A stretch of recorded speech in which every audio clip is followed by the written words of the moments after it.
Welcome back to The Explainer. Today, we're unpacking something that's, well, it's both deeply profound and completely relatable. We're looking at a phenomenon that is quietly reshaping one of the most vibrant societies on Earth, Japan's loneliness epidemic. But as we'll see, this isn't just a simple story about isolation. It's really about the complex paradox of modern life, the heavy weight of cultural expectations, and ultimately, the deeply human desire for connection. Let's get right into it. So, I want you to picture Tokyo for a second. Just imagine the crossing at Shibuya, the flashing neon lights, the packed trains, the constant hum. It's a city literally bursting with energy, famously crowded, and it is always moving. So, I've got to ask you, how on earth can you feel completely invisible in a place like that? How can you be shoulder to shoulder with thousands of people every single day and still feel, well, entirely unseen?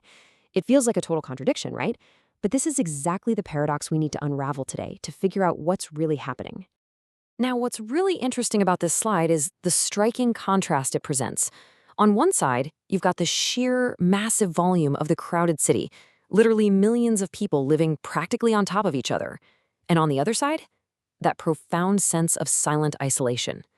Our source material makes a really crucial point here. This epidemic is silent. It's not some loud, visible crisis playing out on the streets for everyone to see. No, it's happening internally, right smack in the middle of these incredibly dense, bustling environments. You can be entirely surrounded by a sea of humanity, yet completely, utterly alone.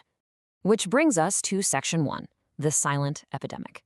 Not by choice, but by circumstance. And that's key here. This epidemic isn't happening because people actually want to be alone. It's really a symptom of modern life leaving them isolated. Moving to Section 2, the cultural roots. The pressure beneath the surface. Okay, let's dive into this because to really understand why modern life is having this specific isolating effect, we have to look below the waterline. Think of this epidemic like a massive iceberg. The loneliness is just the tip we see on top, but underneath, there's an immense amount of cultural pressure holding that ice up. And that brings us to this incredibly powerful definition, staying strong.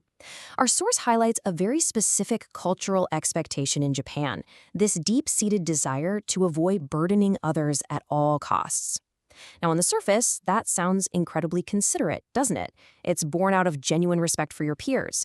But the tragic side effect of this hyper-consideration is that it actively encourages people to keep their struggles entirely to themselves.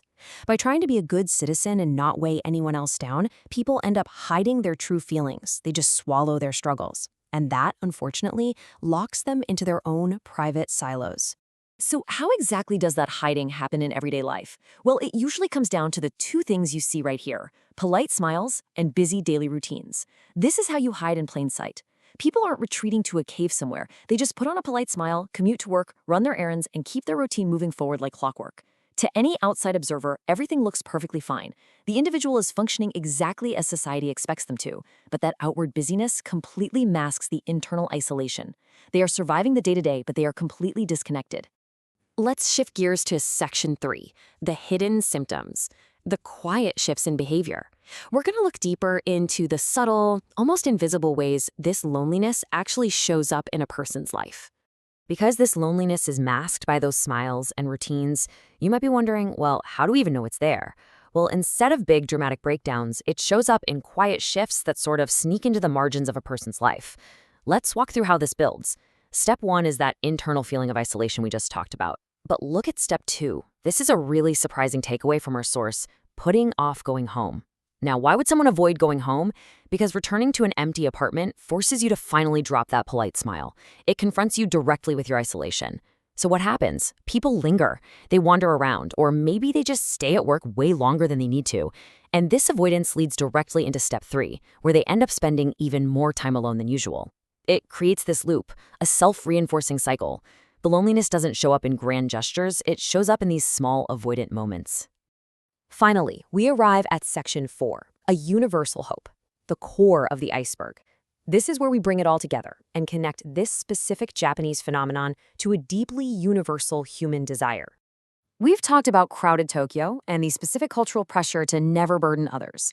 But at the very bottom of this iceberg is something that truly resonates with all of us.